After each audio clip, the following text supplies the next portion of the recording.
Hello friend, स्वागत है आपका अपने यूट्यूब चैनल जीके वर्ल्ड 01 में। इस वीडियो में हम पढ़ेंगे यूपी पुलिस जीके का प्रैक्टिस सेट नंबर 1, जिसमें जीके जीएस के काफी इंपॉर्टेंट क्वेश्चंस होंगे जो कि प्रीवियस ईयर क्वेश्चन से लिए गए होंगे। कुछ कुछ बहुत ही इंपॉर्टेंट क्वेश्चन होंगे जो 2024 में जो यूपी पुलिस कांस्टेबल की परीक्षा होने वाली है उसमें काफी आपको मदद देगी। तो चलिए शुरू करते हैं practice set number 1 question number 1 से। क्वेश्चन नंबर 1, भारत की किस भाषा को इटालियन ऑफ द ईस्ट कहा जाता है? ऑप्शन ए बांग्ला भाषा को, ऑप्शन बी तमिल भाषा को, ऑप्शन सी तेलुगु भाषा को, ऑप्शन डी मलयालम भाषा को। तो सही आंसर हो जाएगा आपका ऑप्शन सी तेलुगु भाषा को। भारत की तेलुगु भाषा को इटालियन ऑफ द ईस्ट कहा जाता है। नेक्स्ट क्वेश्चन हो जाएगा आपका क्वेश्चन नंबर 2, भारत की सर्वाधिक बड़ी जनजाति कौन सी है?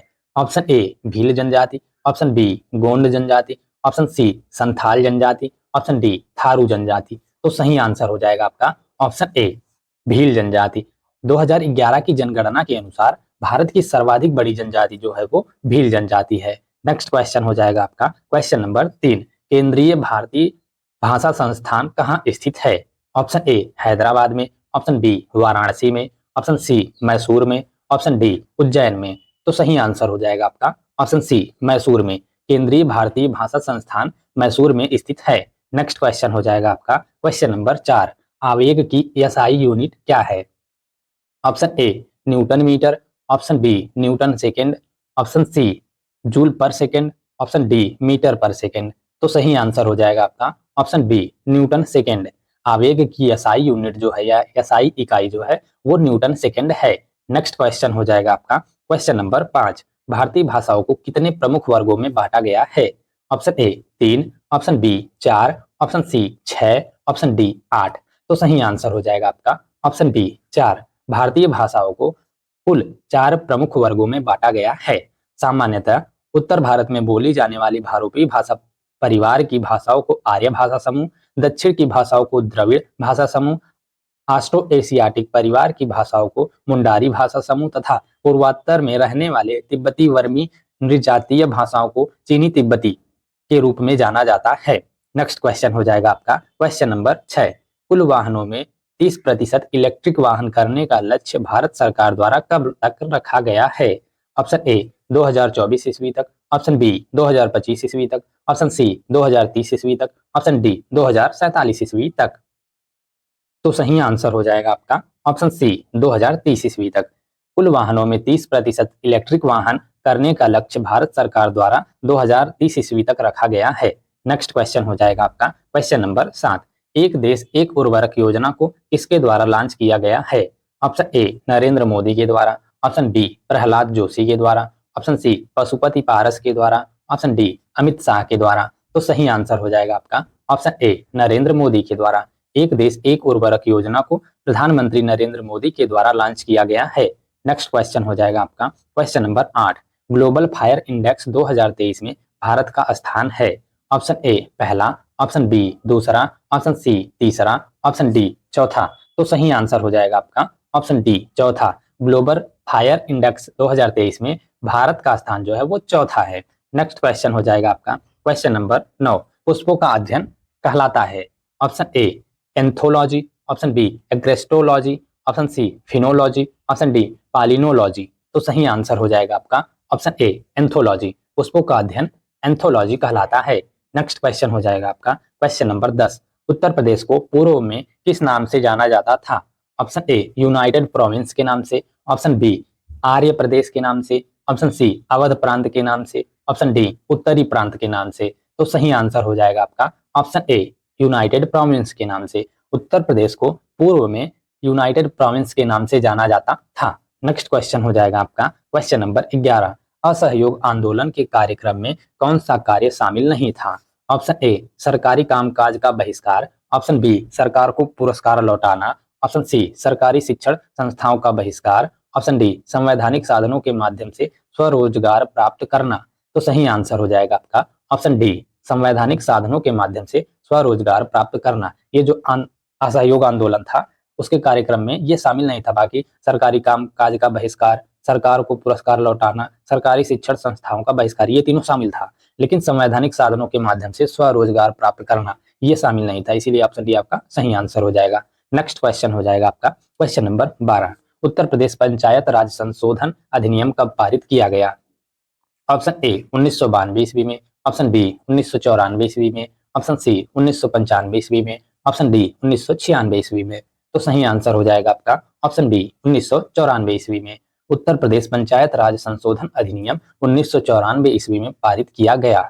नेक्स्ट क्वेश्चन हो जाएगा आपका क्वेश्चन नंबर 13, निम्न में से उत्तर प्रदेश में सबसे अल्प समय तक कौन मुख्यमंत्री के पद पर रहे?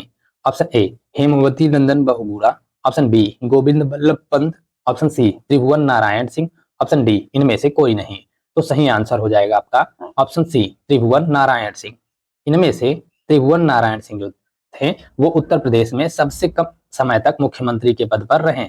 नेक्स्ट क्वेश्चन हो जाएगा आपका क्वेश्चन नंबर 14, भारतीय संविधान में राष्ट्रपति द्वारा संयुक्त अधिवेशन निम्न में से किस विधेयक के संदर्भ में बुलाया जा सकता है? नंबर 1 साधारण विधेयक के संबंध में, नंबर 2 संविधान संशोधन विधेयक के संबंध में, नंबर 3 वित्तीय विधेयक के संबंध में, नंबर 4 धन विधेयक के संबंध में। तो इनमें से आपको बताना है किन किन के बारे में जो है कि भारतीय संविधान में राष्ट्रपति द्वारा संयुक्त अधिवेशन बुलाया जा सकता है। तो सही आंसर हो जाएगा आपका ऑप्शन ए 1 और 3 साधारण विधेयक के संदर्भ में और वित्तीय विधेयक के संदर्भ में। साधारण विधेयक और वित्तीय विधेयक के संदर्भ में भारतीय संविधान में राष्ट्रपति द्वारा संयुक्त अधिवेशन बुलाया जा सकता है। नेक्स्ट क्वेश्चन हो जाएगा आपका क्वेश्चन नंबर 15, 1946 ईस्वी में गठित अंतरिम सरकार में कार्यपालिका परिषद के उपसभापति थे? Option A Jawaharlal Nehru, option B doctor S Radhakrishnan, option C Rajendra Prasad, option D J B Kripalani. तो सही आंसर हो जाएगा आपका ऑप्शन ए जवाहरलाल नेहरू। 1946 ईस्वी में गठित अंतरिम सरकार में कार्यपालिका परिषद के उपसभापति जवाहरलाल नेहरू थे। नेक्स्ट क्वेश्चन हो जाएगा आपका क्वेश्चन नंबर 16, निम्नलिखित में किस राज्य में विधान परिषद नहीं है?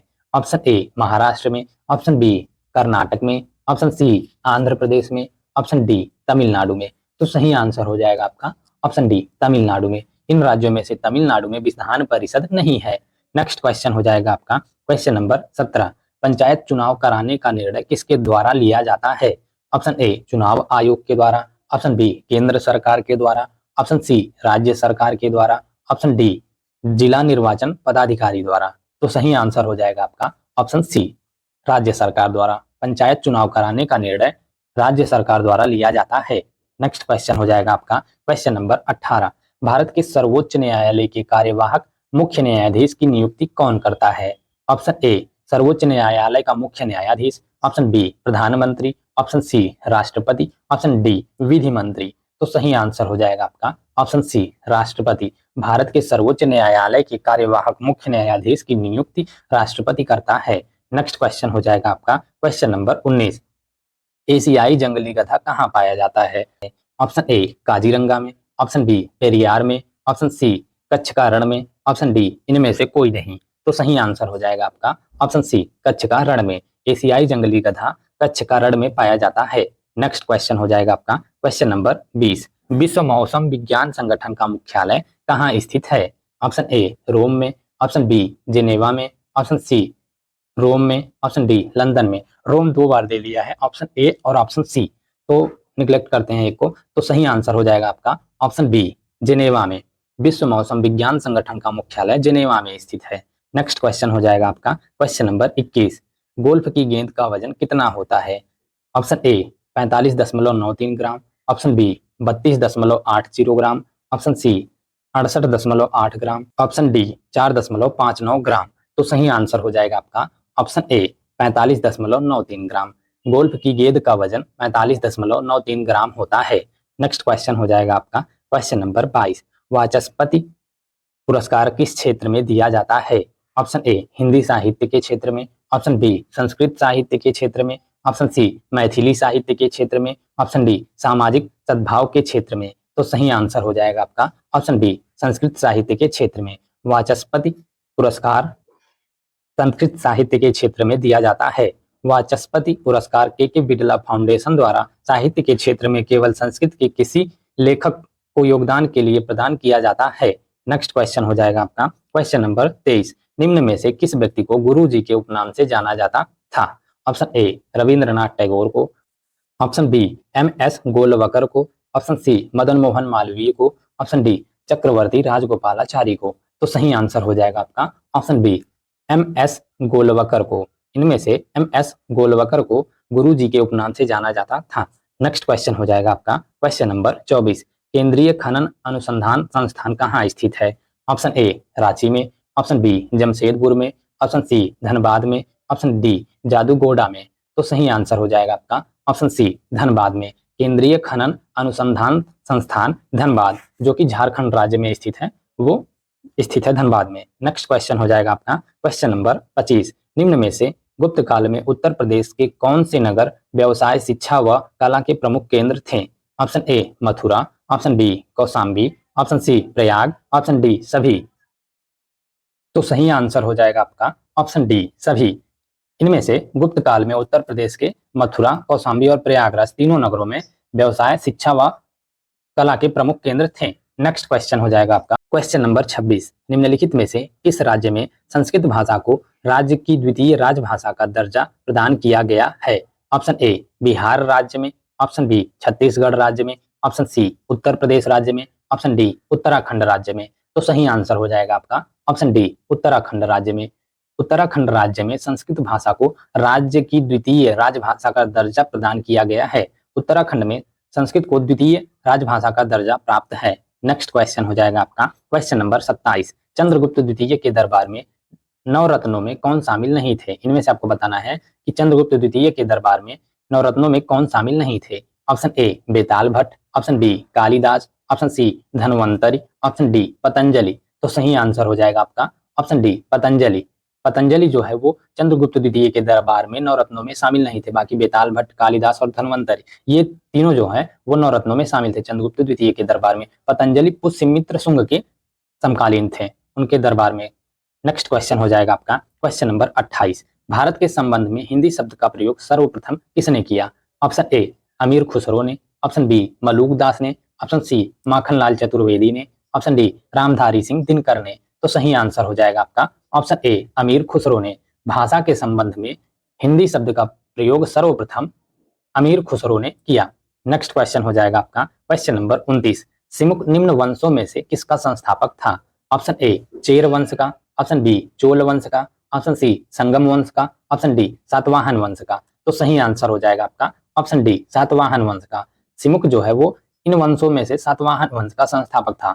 सिमुक जो है सातवाहन वंश का शासक था। इसमें कई सारे बहुत ही इंपॉर्टेंट और बहुत ही पराक्रमी शासक थे सातवाहन वंश में, जैसे गौतमी पुत्र, सतकर्णी, काफी सारे इंपॉर्टेंट हैं। ये इंपॉर्टेंट क्वेश्चन भी है कि सातवाहन वंश का संस्थापक कौन था, तो हो जाएगा सिमुक। नेक्स्ट क्वेश्चन हो जाएगा आपका क्वेश्चन नंबर 30। इत्सिंग भारत की यात्रा पर कब आया था? ऑप्शन ए दूसरी शताब्दी में, ऑप्शन बी चौथी शताब्दी में, ऑप्शन सी 7वीं शताब्दी में, ऑप्शन डी 14वीं शताब्दी में। तो सही आंसर हो जाएगा आपका ऑप्शन सी 7वीं शताब्दी में। इत्सिंग भारत की यात्रा पर 7वीं शताब्दी में आया था। Thank you guys for watching. इस वीडियो में हमने यूपी पुलिस कांस्टेबल परीक्षा से प्रैक्टिस सेट जीके जीएस का एक कवर कर लिया है। हम कम से कम 10 से ज्यादा ही प्रैक्टिस सेट कवर करेंगे जब तक कि एग्जाम ना हो जाए। हर सेट में 30 आपको इंपॉर्टेंट क्वेश्चन जीके जीएस के मिलेंगे, जो कि प्रीवियस ईयर क्वेश्चन से लिए गए होंगे, और जो इंपॉर्टेंट क्वेश्चन होंगे, काफी इंपॉर्टेंट क्वेश्चन होंगे, बार बार रिपीटेड क्वेश्चन होंगे, वो होंगे। तो हम काफी सारे प्रैक्टिस सेट कवर कराएंगे यूपी पुलिस जीके जीएस का, और हिंदी का हम सोचेंगे कि हिंदी का भी प्रैक्टिस सेट कवर करा लें। तो वीडियो में कंटिन्यूअस बने रहिएगा। इसके नेक्स्ट पार्ट में भी हम पार्ट 2 प्रैक्टिस सेट यानी 2 कवर करेंगे। उसमें भी 30 ही जीके जीएस के क्वेश्चन रहेंगे इंपॉर्टेंट प्रीवियस ईयर से, और जो कि परीक्षा में बार बार रिपीट होते हैं ऐसे क्वेश्चन रहेंगे प्रैक्टिस सेट 2 में भी। तो वीडियो में कंटिन्यूअस बने रहिएगा and thank you for watching. मेरा ये चैनल सब्सक्राइब करें और मेरे हर अपडेट आपको मिले, इसके लिए बेल आइकन जरूर दबाइएगा।